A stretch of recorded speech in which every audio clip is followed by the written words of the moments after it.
La ciutat d'Alzira ja compta amb una història feta a la mida dels seus veïns més jovens. El Centre Cultural acollia la presentació de l'última obra de l'escriptor i historiador alzireny Bernat Montagut, Contes de l'Illa, un projecte que comença a gestar-se ara fa 2 anys i que avui veu la llum, en part gràcies a la col·laboració de Bancaixa i l'Ajuntament d'Alzira.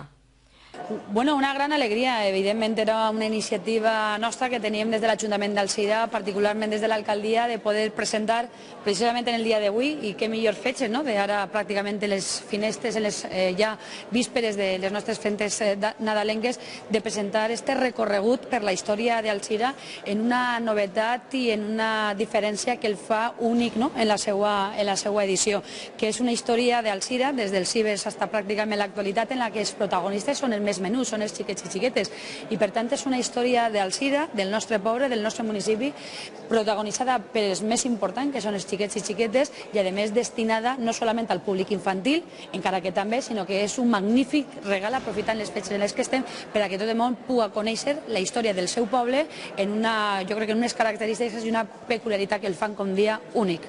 Perquè Bancaixa sempre està al costat de la cultura, de la història, de la nostra cultura, i ens interessa molt això.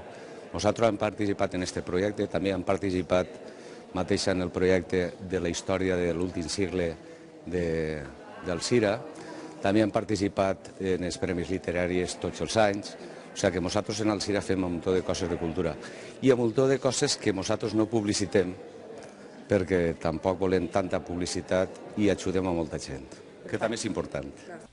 Bernat Montagut ens convida a apropar-nos a la història de la seva ciutat, una obra madura que ve a tancar un cicle començat ara fa 20 anys amb la publicació de la seva primera obra sobre Alzira. La barba ja veus que la tinc blanca i per tant és un poc la síntesi d'un treball que és un treball d'home madur, perquè evidentment això no ho podria haver escrit mai fa X anys.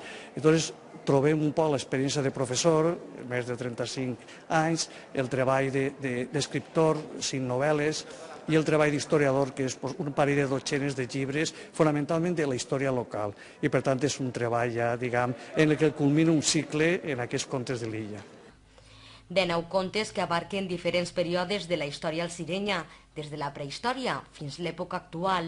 Tots els comencem en la prehistòria, la muntanya Solà, que es diu la muntanya Roja, després de la romanització, que no se sap en aquests moments si Alzira existia o no, i per tant fiquem un gual que s'atravessava el riu i per tant hi havia un xicotet campament romà.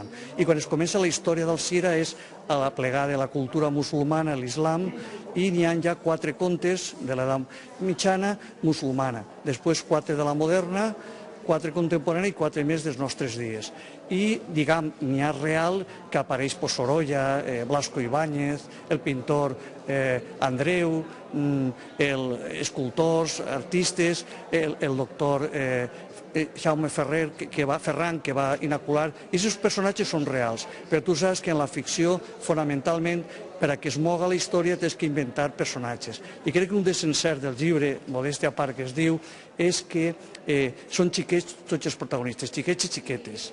Per tant, a través dels ulls dels xiquets es veu un poc el que és la realitat d'aquest món.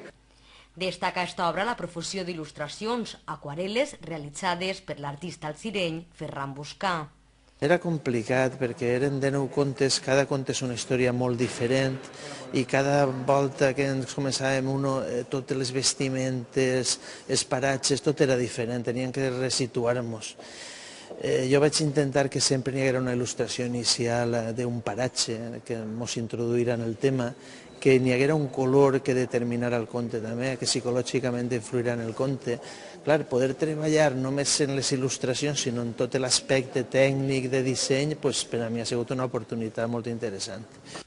A les seues fulles el lector descobrirà capítols desconeguts de la història de la seva ciutat. Per exemple, jo no sabia que Sorolla havia pintat més de 20 quadres ací a Alzira.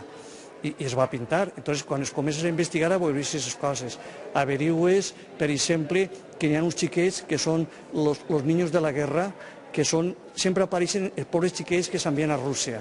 Bueno, pues resulta que en la República, en l'any 32, de Madrid envien un camió, un vagó sencer de xiquets i són acollits per famílies així al Cira. Clar, a partir d'aquests moments es comences a seguir la pista i descobrissis que molts s'han quedat a viure i uns altres han tornat, però mantenen els lligams. Jo m'he entrevistat amb persones que ho veren o ho han conegut. Jo tampoc ho sabia. Sí que la gent sap que el doctor Ferran va vindre a vacunar a tots contra el còlera, o que, per exemple, Blasco Ibáñez se va inspirar en la ciutat d'Alzira per escriure Entre Naranjos. Però jo t'he dit, jo he sigut el primer sorprès de que sí que sabia coses dels capítols, però no sabia fins a què punt, diguem, tenia una importància. Per tant, el primer ha sigut la tasca d'historiador, segon d'escriptor.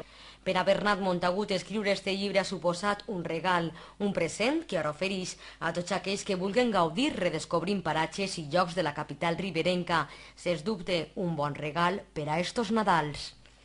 Perquè aquest llibre també es convertís en un llibre de viatge, o sigui, que és un poc el que proposaves al principi, la família podran visitar des del poblat de la muntanya Solà, que està el caramull de la urbanització Sant Bernat de la Murta, fins a les muralles, i les escoles pies on estem també es desenvolupen, perquè així es vacunaren a tots els xiquets i els adults contra el còlera, i per tant, per a mi ha sigut un regal el tornar a repensar la història.